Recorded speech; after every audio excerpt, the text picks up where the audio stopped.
नमस्कार, आप देख रहे हैं ग्रेटर पुंछ। श्री श्री 1008 राजगुरु स्वामी विश्वात्मानंद सरस्वती जी महाराज के मार्गदर्शन पर आज ज्ञान गंगा आश्रम सुंदरबनी में मेडिकल कैंप लगाया गया, जिसमें खास करके सुपर स्पेशलिस्ट डॉक्टर, जिसमें heart specialist doctor Sushil Sharma भी आए हुए थे, जिन्होंने लोगों की मुफ्त जांच की और उनमें दवाइयाँ तकसीम की गई। इस मौका पर भारी तादाद में वहां लोग मौजूद थे, जिन्होंने अपना चेकअप करवाया। और जानकारी के लिए ये देखते हैं ज्ञान गंगा आश्रम सुंदरबनी से हमारे नुमाइंदे की ये रिपोर्ट।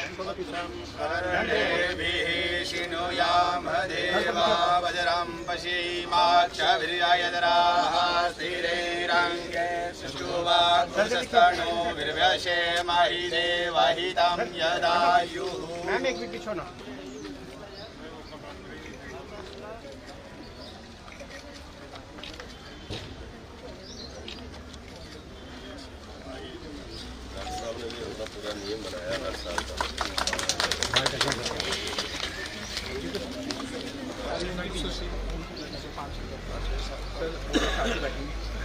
जल्दी जाके अभी चीजें लगाओ में चलने सिंगल लाइन बनाओ।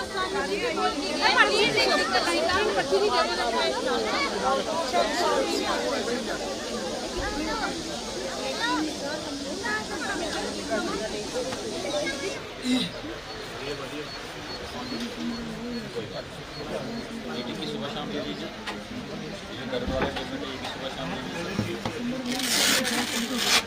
ठीक है। ये 5 दिन ले लेना पड़ेगा, फिर बात उसके लिए वो डिसीजन वगैरह बीच में कहीं वहीं पे रहते हैं, ठीक है। उसके लिए थोड़ा सामान वगैरह ज़्यादा चाहिए होता है ना, देखने के लिए उतना वो लाते नहीं है। अरे देखियो ट्यूब अगर उनके पास होगी वो ले लीजिएगा, ट्यूब की चीज़ ये आप दर्द ठीक रखो, थोड़ा सा जल्दी काम करें, ठीक है। हाँ, ये सामने से ले लीजिए, ये बैठिए ना।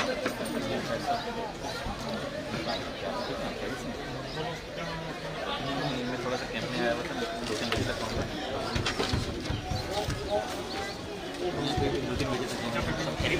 पहले मैं अपने मेडिकल कॉलेज की तरफ से स्वामी जी का बहुत दिल से शुक्रिया अदा करता हूँ कि उन्होंने यहाँ पे इतने अच्छे कार्यक्रम रखे हुए और वक्त वक्त पे यहाँ पे मेडिकल कैंप्स लगते रहते हैं।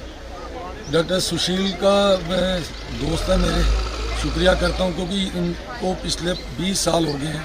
हर इतवार को ये जम्मू कश्मीर पे हर कोने में कैंप लगाते हैं।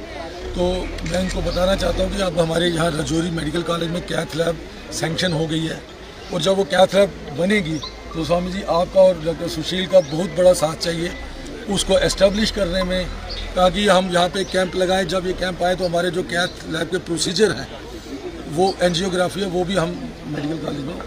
स्वामी जी हमारे लिए बहुत आदरणीय हैं और इनका भी प्रयास यही रहता है कि सेवा भाव जो है वो हम लोग करें। हमारा जो मकसद यही रहता है कि हार्ट और जिसके बोलते हैं कार्डियोवास्कुलर डिजीज़ के बारे में लोगों को अवेयर करने की कोशिश करें। इनका भी हमेशा जब भी बातचीत ये करते हैं तो ये कहते हैं कि हमारे एरिया में, खासकर पुंछ रजौरी के एरिया में, एक तो इशू ये है कि निगलेक्टेड हैं, स्पेशलिस्ट जो हैं वो कम है यहाँ पे, और दूसरा अगर हम में से किसी को हार्ट की बीमारी हो भी जाती है तो एक तो उनको पहुँचाना जम्मू तक या ऐसी जगह पहुँचाना जिस जगह एक्सपर्ट हैं, चाहे वो एंजियोप्लास्टी है, चाहे वो बाईपास है, वो चीज़ें उतनी अवेलेबल नहीं हैं इस जिले में। उसके लिए एक जो एस्पेक्ट होता है जिसे हम बोलते हैं प्रिवेंटिव कार्डियोलॉजी, कि हम प्रिवेंशन कैसे कर सकते हैं, जिनमें इनका भी फोकस रहता है। स्वामी जी का जो माध्यम है चीज़ों को देखने का, साइंस उसको भी मानती है कि जो स्पिरिचुअल एस्पेक्ट्स हैं, डायमेंशन हैं डिजीज़ के, वो भी एक बड़ा सा लिंक है। स्पिरिचुअलिटी ये फोकस करती है कि अपने आप को शांत रखें, और वही स्ट्रेस और एंग्जाइटी वो एक एडिशनल सा कंपोनेंट है जिसमें लगता है कि हार्ट की बीमारियां ज़्यादा बढ़ रही हैं। यंगर एज में बीमारियां ज़्यादा कॉमन हैं, और उसके लिए भी इनका प्रयास हमेशा भी रहता है। और मैं इनसे भी एक और आग्रह करूँगा कि जो नई जनरेशन है उनको खासकर जो नशे की लत लगी है उसके लिए भी हम कोई ना कोई प्रयास फिर शुरू करने की कोशिश करें और बच्चों को अवेयर करने की कोशिश करें और फैमिलीज़ को भी अवेयर करने की कोशिश करें। हमारे यहाँ जो पुंछजोरी में ज़्यादा लोग दूध और दूध की चीज़ें मिल्क प्रोडक्ट ज़्यादा लेते हैं, घी ज़्यादा खाते हैं, उससे भी हार्ट की बीमारियाँ होती हैं। जो कंपोनेंट है जिसे बोलते हैं कि जिन्हें हम बोलते हैं कि मॉडिफाइबल रिस्क फैक्टर, जैसे ब्लड प्रेशर है, डायबिटीज़ है, कोलेस्ट्रॉल का बढ़ना है, मोटापन है, फिजिकली इनएक्टिव होना, स्ट्रेस के लेवल का तेज़ होना, या जिन लोगों में फैमिली हिस्ट्री है, ये सारे से फोकस रहते हैं कैंप्स में, उनके बारे में लोगों को जानकारी देने की कोशिश करें। डॉक्टर भाटिया साहब यहाँ के प्रिंसिपल हैं और इनको भी स्वामी जी का आशीर्वाद आज डबल मिलेगा। और इनसे भी हमारा ये है कि जो प्रयास स्वामी जी ने शुरू किए हैं, चाहे वो शिक्षा के हैं, चाहे हेल्थ के हैं, उनमें इनकी मदद करें और हम सब लोग मिलके इनके साथ चलें और एक स्वस्थ जीवन का निर्माण करें जिसमें लोग हार्ट हेल्दी हों और हार्ट फ्रेंडली एटमॉस्फेयर में रहने की कोशिश करें। डॉक्टर साहब से मिले। देखो, हॉस्पिटल का क्या है कि जितना ये ज़्यादा हो उतना ही अच्छा है। सुना जाता है कई बार कि अभी रिसेंटली कुछ दिन पहले की बात है कि एक पेशेंट को उन्होंने जम्मू रेफ़र किया और रास्ते में ही दम तोड़ दिया। इसलिए जितने भी सुविधा ये हॉस्पिटल्स की हो उतना ही अच्छा है कि इस प्रकार से दम तोड़ने वाली बहुत कम सुनाई देगा। तो बहुत अच्छे से इन्होंने, वैसे हॉस्पिटल में मेन क्या होता है कि सफाई, क्योंकि इन्फेक्शन फैलने के बहुत चांस होते हैं।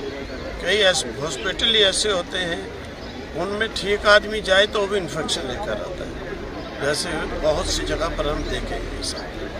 तो इस चीज़ में डॉक्टर साहब ने बहुत केयरफुली बड़ी सफाई का ध्यान रख करके बहुत अच्छे से इस्टेब्लिश किया है। तो बहुत अच्छी बात है। और हम लोग का तो देखो, कोई अपना परिवार तो होता नहीं, सारा संसार हम लोग का परिवार होता है। जहाँ पर लोगों की जो चीज़ की दिखाई देता है कि नीड है, वहाँ पर अगर हो सकता है हम लोग स्टेप ले लेते हैं, लोगों को साथ लेकर और वहाँ पर उस चीज़ की सेवा शुरू कर।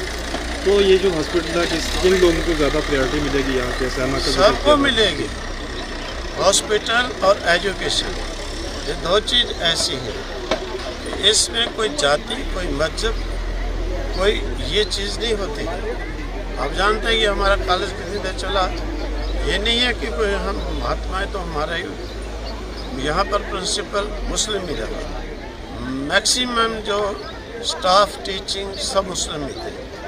एजुकेशन और मेडिकल फैसिलिटी, इसमें अगर कोई फ़र्क रखता है तो उसका एस्टैब्लिश करना ही गलत है, मूर्खता है। इन दोनों में किसी को नहीं देख जाता। हर जाति, हर मज़हब, हर व्यक्ति, हर आश्रमी को इनके हॉस्पिटल में फैसिलिटी मिलेगी। आगे किस तरह के प्रयास रहेंगे आपकी तरफ से? आगे भी हमारे जगह जगह डॉक्टर साहब को हम लोग ले जाते हैं कि जहाँ पर, जैसे पीछे कृष्णा घाटी में भी लास्ट ईयर उधर के लोग बहुत थोड़े भोले वाले सीधे होते हैं। कईयों को जम्मू जाते जाते 4 महीने हो जाते हैं, इतनी देर में रोग सिर के ऊपर आ जाता है। इसीलिए आगे जगह जगह कैंप लगाने की फैसिलिटीज देने की। शुक्रिया।